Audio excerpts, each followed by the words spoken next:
Today, we have some overly religious parents who basically ruin their children's lives. Abuse ahead.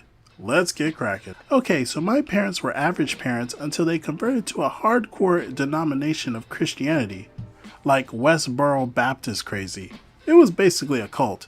We lived in a small town where entitled mother homeschooled us and entitled dad was a cop, and we were pretty happy. But after they became part of a cult, they kind of went off the deep end and into the realm of religious conspiracy paranoia. Pretty much everyone, from Gandhi to Martin Luther King to the guy at the grocery store who dyed his hair pink, were the Antichrist to them. That these people were Satan, put here on earth to corrupt and enslave mankind. And them and their cult were the Holy Crusaders put there to save mankind. I was told I would burn if I wore anything other than long skirts that touched the floor, and that women who wore short hair were a whole bunch of bad words. I was also taught early on that there was a vengeful God watching over me that hated me and wanted me to burn for my sins, which instilled a sense of dread and guilt that was seared into my brain for as long as I can remember. I was also told that I must be submissive to men and all their wants and desires because the Bible commanded it.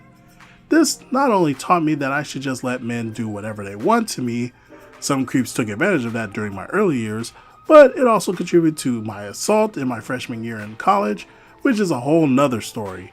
They also started to brainwash both my little brothers, 4 and 7 at the time, to become priests within our cult. They tell them that if they don't, they'll consider them failures. The kicker of it all was that they knew how to appear normal in public. They would take us aside in public and either physically or mentally mess with us so that we would act out and or cry. Then they would make sure everyone would watch us and then paint a narrative that we were bad kids. My entitled parents were master manipulators. For some reason, I was always more inclined than my siblings to question their motivations and authority, which led them to branding me as the troublemaker. This obviously painted a huge kick me sign on my back and made me the target of most of their abuse. But honestly, I would gladly do it all again if it meant I was the target and not my siblings.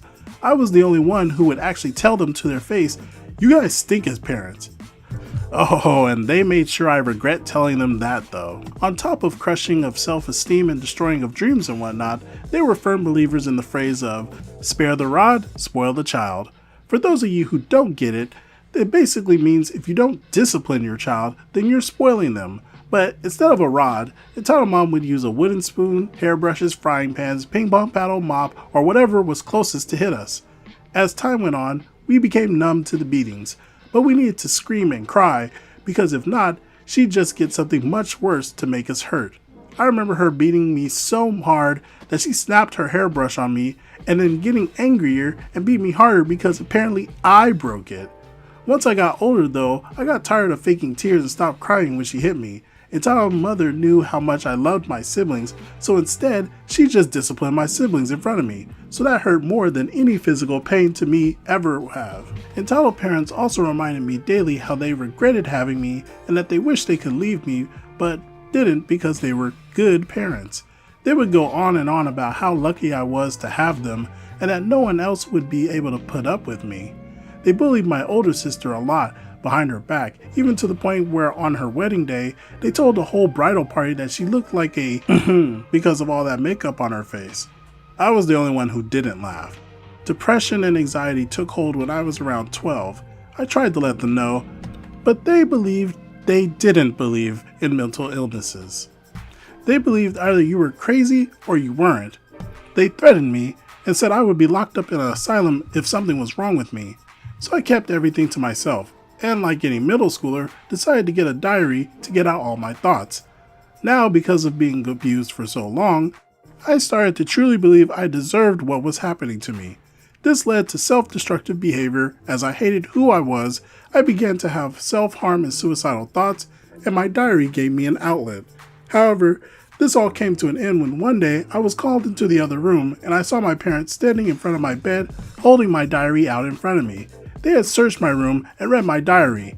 Call me ignorant, but I hoped after they read it that they knew how I was feeling, that they would be concerned and try to talk to me about what I was feeling or offer me help. But instead, they slapped me, called me a drama queen, threatened to send me away, blamed me for being an ungrateful child, and grounded me.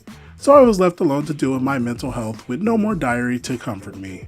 Now, Entitled Mother was fat, and I mean F-A-T. Like, every time she got into the car, I was afraid the car would tip over. So she obviously hated her body. Hey, I'm all about body positivity because I'm a bit on the chubby side now too, but instead of trying to better herself, she had decided to take her insecurities out on me. Starting at age 13, she would call me fat, a pig, lard, and would comment on everything I ate. She told me to start running because I needed to lose weight or no one would love me. So, after 2 years of that, I started running and went on a diet. I quickly spiraled into a full-blown anorexia. Shocking, I know. When I started to lose large amounts of weight really quickly, Entitled parents finally started to compliment me and told me to keep it up because I looked much more attractive now and maybe I could get a date. My hair eventually started to fall out. I dropped 70 pounds, my eyes got dark circles under them, my skin turned gray and cold, and eventually stopped having my time of the month. Stupidly, I tried reaching out to them as I didn't know who else I could tell. They told me they knew, and I would grow out of it. It wasn't just abuse though, it was also neglect. I was never taken in for physical my entire life. I never saw a gynecologist when I went through puberty. I was never taught about having relations. I didn't even know what it looked like until I was assaulted. I was also forced to wear the same few pair of underwear for 8 years. Entitled Mother, however, would get new clothes frequently throughout and go on weekly expensive dates with Entitled Dad. But getting me new underwear was a waste of money. Just an insight into my daily routine. Entitled Mother would leave me alone with my 3 younger siblings until noon. Entitled Mother stayed in her room the entire time. She would only come out at noon because she ate the lunch I served for my siblings. After her eating, she would leave and do her own thing, leaving me to put the kids down for naps. Entitled Mother would like to at times take a nap when the kids took naps. She didn't like to be woken up by anything. When they woke, I would take them into another room and entertain them until Entitled Mother woke up. When Entitled Mother woke up, I would let them out of their room and Entitled Mother would take charge for a bit to make sure I knew who was boss. In reality, she would sit on the couch and be on her phone while the kids played around her. During this time, I was expected to wash the dishes, clean up their toys, and study for school. I would also have to make sure dinner was on the table before Entitled Dad got home, and then clean it all up after everyone was done. After I was done doing dishes once again, it came time for a family prayer time, where they all made us come out together and pray the rosary and tell everyone their special intentions, which usually included some weird conspiracy theory from Entitled Mother, which she had spent all day researching on her phone, or for vengeance to be taken. I would put the kids to bed, and then that was it. Needless to say, I didn't have much time for studying, so in order to pass the impossible curriculum and standards that they signed me up for, I cheated on my homework to pass. Eventually, they found out about it. When Entitled Mother found out, she got so mad she threw me down the stairs. As I was on the ground, she called me stupid, worthless piece of and forced me to do sit-ups until she was satisfied. I had blisters on my butt the next day. So this is where I'm calling it quits today. I didn't want to overwhelm you guys with a never-ending depressing story. Yeah, though, that's pretty crazy. She went through a lot and pretty much every single bad thing that could possibly happen. And it's really sad that there are some kids going through this somewhere around the world. I don't think I could have survived the gauntlet that she went through, and I'm glad that she's able to laugh about this, but it's still really serious stuff. If you've gone through any of this or just don't feel right on the inside, make sure to talk to a therapist and get some help. It's in your best interest to take care of yourself. Well, let me know your thoughts below, and if you like this video, like the video, and subscribe for more content like this. I'll see you guys in the next one. Cheers.